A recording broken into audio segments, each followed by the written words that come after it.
Bienvenidos a Brands for Future, un podcast desarrollado por el equipo de Crater donde filosofamos sobre branding, diseño y estrategia de negocio. Soy Guillermo Centurión y hoy vamos a hablar sobre Toulouse-Lautrec y el origen de la cartelería.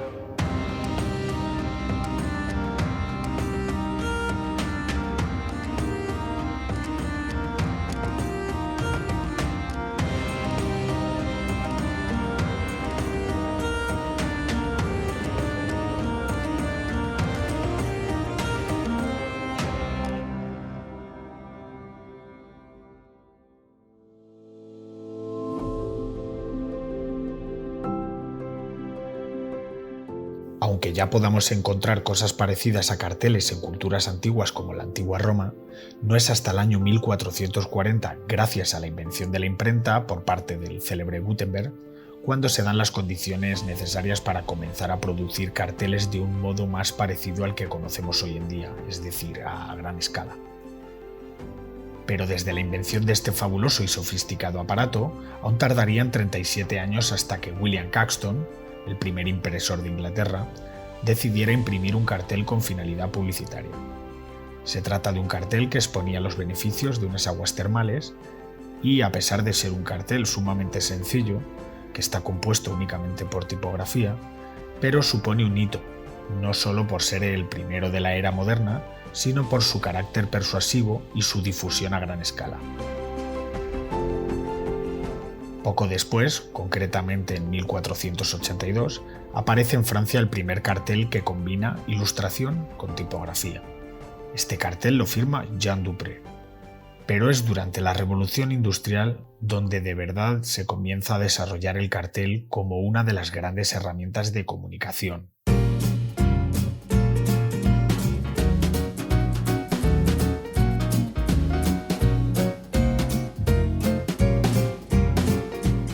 Nos encontramos inmersos en pleno siglo XVIII, un siglo de luces y de sombras, de desarrollo tecnológico y social, donde los grandes núcleos urbanos comienzan a llenarse de personas que migran desde el campo para trabajar en las ciudades, en las fábricas. La artesanía se ve sustituida por la producción en serie y las empresas comienzan a tener grandes producciones en stock. Esto tiene una parte buena y una parte mala. La buena quizás es que esta producción en serie produce un importante abaratamiento de costes. Pero por otro lado tiene un gran riesgo, el gran riesgo de no vender tanta cantidad de producto y las consecuencias. Por eso en este momento es donde aparecen nuevas necesidades comunicativas y el cartel, aunque como hemos visto no es algo nuevo, cobra una importancia brutal. Hay que entender que es una forma muy efectiva de comunicar y que es relativamente barata. En esta época de grandes avances tecnológicos, uno de los que propicia la explosión del cartel es la litografía.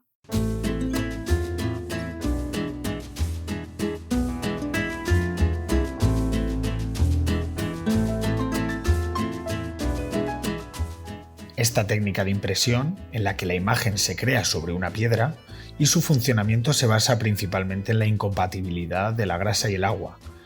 Básicamente, sobre una piedra pulimentada, el artista realiza un dibujo y mediante un proceso bastante complejo consiguen que la tinta solo se adhiera en el papel en la zona que desea.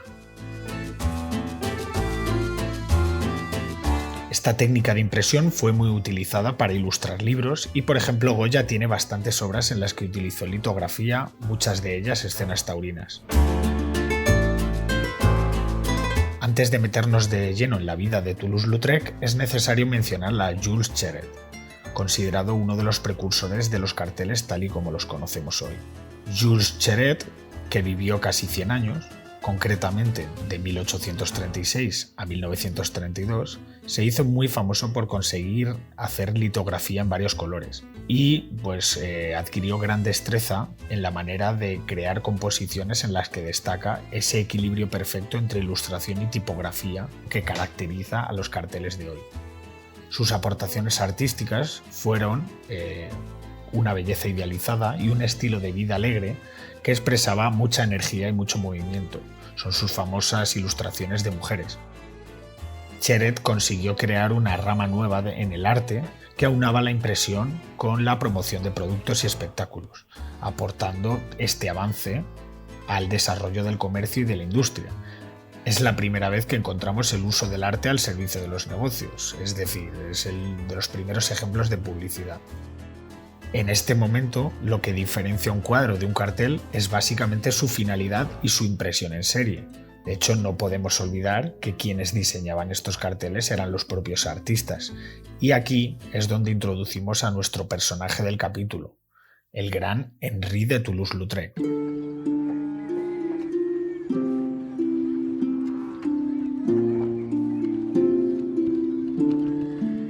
El pequeño Henri nace en 1864 en el seno de una gran familia, una familia bastante acomodada. De hecho, nace literalmente en un castillo de origen cátaro, el castillo de Albi, una zona rural del sur de Francia, curiosamente cerca de Toulouse.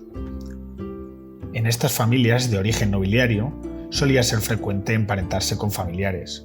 Sus padres, de hecho, eran primos hermanos y la mala suerte ya le tocó a Toulouse-Lautrec incluso antes de nacer.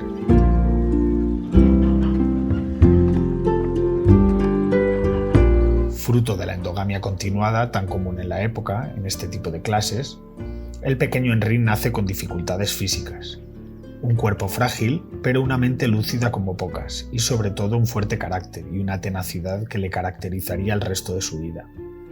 A pesar de sus dificultades físicas, según dicen los médicos, sufría una enfermedad rara que se manifestaba en osteoesclerosis, una baja estatura y huesos de cristal.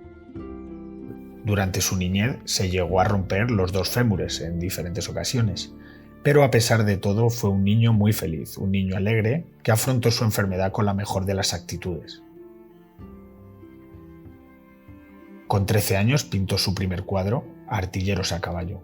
Ahí empieza su carrera artística. Unos años después de esa primera pintura, llega con su madre a París para vivir su sueño de ser pintor.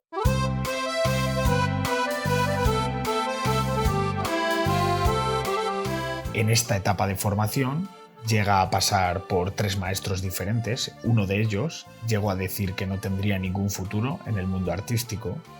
Tenía buen ojo, por lo visto, este maestro. Pero Toulouse-Lautrec se siente muy cómodo en la ciudad de París. Se siente atraído concretamente por ese París más bohemio, en el que destaca la decadencia, las calles ajetreadas, y sobre esto estaba muy representado en el barrio de Montmartre, uno de los barrios más baratos de la ciudad, y es por eso que los artistas de la época se mudaban allí para montar sus estudios. Toulouse-Lautrec no sería diferente y en 1884 fundaba su primer taller pictórico. Estaba enamorado de la ciudad, del ambiente de la París de la Belle Époque, pero en Montmartre le ofrecía bastante más que pintura. Era un barrio al que su madre no se atrevía a ir, para que os hagáis una idea. Pero a él le encantaba, le gustaban mucho los cafés, esos cafés donde se reunían los grandes personajes de la bohemia francesa a conversar y a poner ideas en común hasta las tantas, en torno a una botella de alcohol siempre.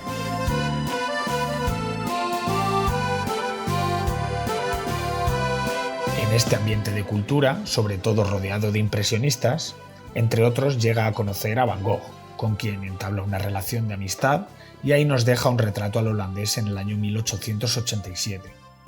Este barrio también era muy conocido por los cabarets, era el barrio de los burdeles, de hecho llegó a vivir en uno de ellos, y la sociedad más marginal de la época andaban por sus calles.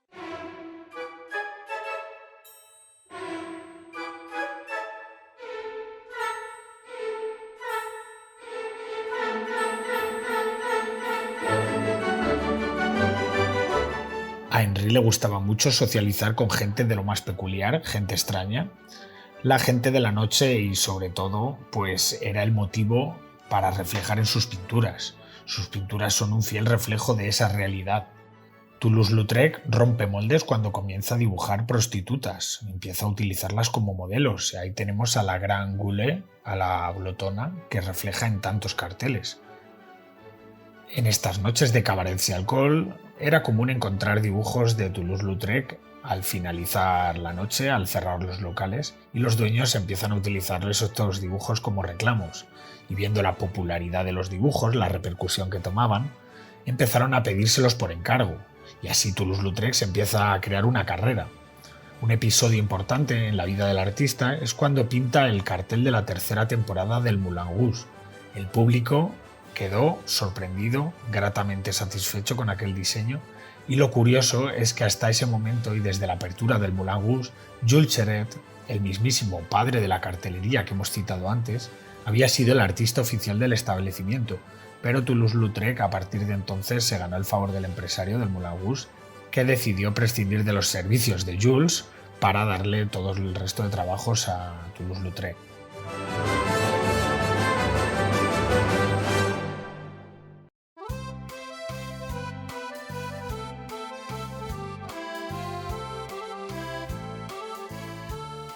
En este momento solo tenía 27 años y su popularidad era cada vez mayor. Con esta obra el artista se hizo inmensamente famoso y ya se había hecho un buen hueco en la escena francesa. De las cosas que más destacan del estilo de Toulouse es el uso de planos secundarios, siluetas de figuras o cómo buscaba guiar la atención del espectador en sus composiciones, muy a menudo queriendo poner en el foco la ropa interior de las bailarinas.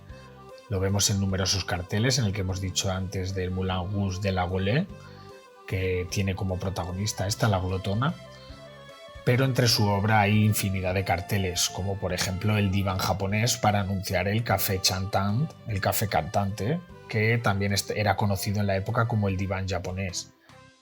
También tenemos los 4 carteles que hizo para Artistide Bruant, un cantautor muy famoso en la época, con fama de galán, que cantaba en los cabarets parisinos, el debut de Jeanne Avril en el café concierto Jardín de París, Jeanne Avril, que era una bailarina de Cancan, que inmortalizó en sus carteles en varias ocasiones, y aunque en el tema de hoy nos hemos centrado solamente en la cartelería de Toulouse-Lautrec, pintó muchas escenas cotidianas de la sociedad de la época.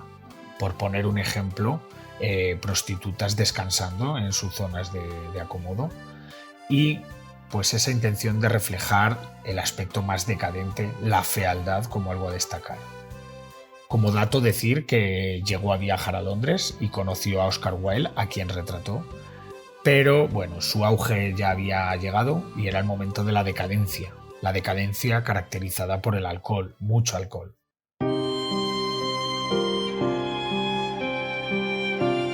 En un episodio del año 1897 encontraron a Toulouse-Lautrec disparando al aire creyendo ver arañas, provocado probablemente por un delirium tremens. En 1899 le ingresan en un psiquiátrico y 2 años después muere, en 1901. Dejó una gran producción de carteles, más de 300, y la sociedad de su momento llegó a valorar mucho su trabajo. Se convirtió en un notable artista de la ciudad. Podríamos decir que llegó a ser uno de los grandes artistas del siglo XIX francés.